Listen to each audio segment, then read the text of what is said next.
All right. So tell me what's the latest with Palo? What's new? What's going on? What should I be aware of that maybe I'm not? What's the latest at Palo? About a year ago, our CEO, Nitesh, went out to market and said, hey, we are going to take the industry by storm through our platformization approach. Hmm. And the market actually took a step back, didn't like that announcement. And since then, we have been on a tear, both financially and if I even take it more anecdotally and how my customers are interacting with me, everyone's talking platform today. There's a big push towards consolidation. I don't know how things are working out in the States. In Canada, we're affected by currency. So customers are trying to consolidate their tooling. There's a lot of waste, and Palo just comes in with this best of breed approach where you're not sacrificing functionality in the name of a platform. You're just getting the best of both worlds. Love it. Yeah, I think I remember the pushback on the platform announcement. I think, correct me if I'm wrong, but I feel like part of it was like, well, what have you been doing, right? Like, how have you not been heading in this direction? So maybe it was as simple as the choice of words or how it was framed up. But I think outside of Palo, you see a lot of platformization, right? Cisco, they have a platform. Netscope has this concept of a platform. Zscaler has this concept, right? So I think it's absolutely the way that it should go.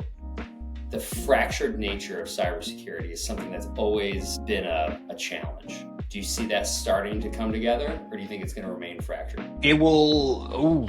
I think there's always going to be niche players in cyber. And if you follow any VC blogs, the content that goes out, the amount of startups, every Friday there's a new player on the block that's Yeah. joining, that's securing funding. It's a massive, massive industry. I don't see niche players going away, but I do see customers slowing down their procurement process towards these niche players. As Yeah. macroeconomic conditions worsen, which they most likely will for a short period of time or for an unforeseeable period of time, I see customers asking more questions. I see customers asking, hey, can we reuse, right? Can we use what we already have?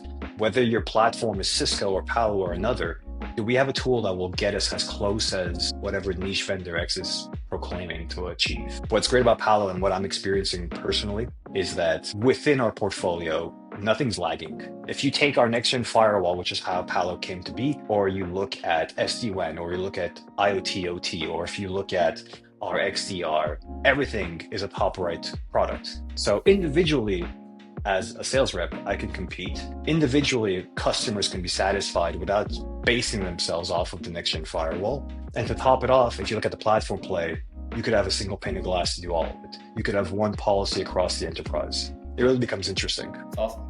It's really cool. What about any upcoming like technology you can share with us? If I could pivot the question a little bit, what's exciting for me is about a year ago, actually a year and some change, we acquired a company called Talon, which offered an enterprise browser. It took about 6 months for us to integrate it. And by integrate, I don't mean bolt on, I mean really just absorb it within our SASE stack. The thing is fluid. It allows for policy at the browser level. It allows onboarding unmanaged contractors, unmanaged devices with the same security constructs as a regular employee. That's really exciting for me these days. It's like a whole new layer of disruption, if you will, to the SASE market.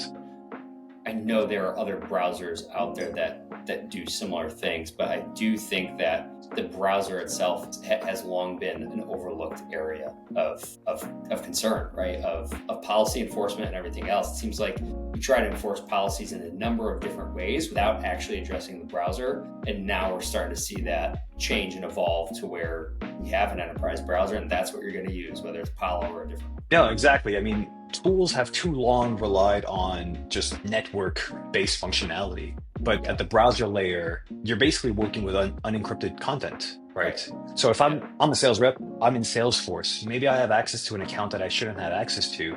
Well, I could potentially see a customer's credit card number if I'm working SMB, for example, or I can see phone records. I shouldn't be allowed to have that content, but there's no Yeah. network security based protocol or tool that's going to be able to block that.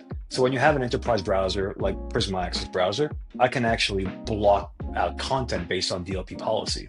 And it's Yeah. simple. And it Yeah. doesn't break the user experience. I'm not going to get like a page blocked alert or couldn't load or 404. I'll actually just get sort of scrambled lettering on my page. Yeah. That's really cool. Yeah, it's honestly like I'm a total geek about it, and it's exciting me. Yeah, I feel like I need to to get a like a demo or a test account, and play around with that. It sounds really fun. That could be worked See, out.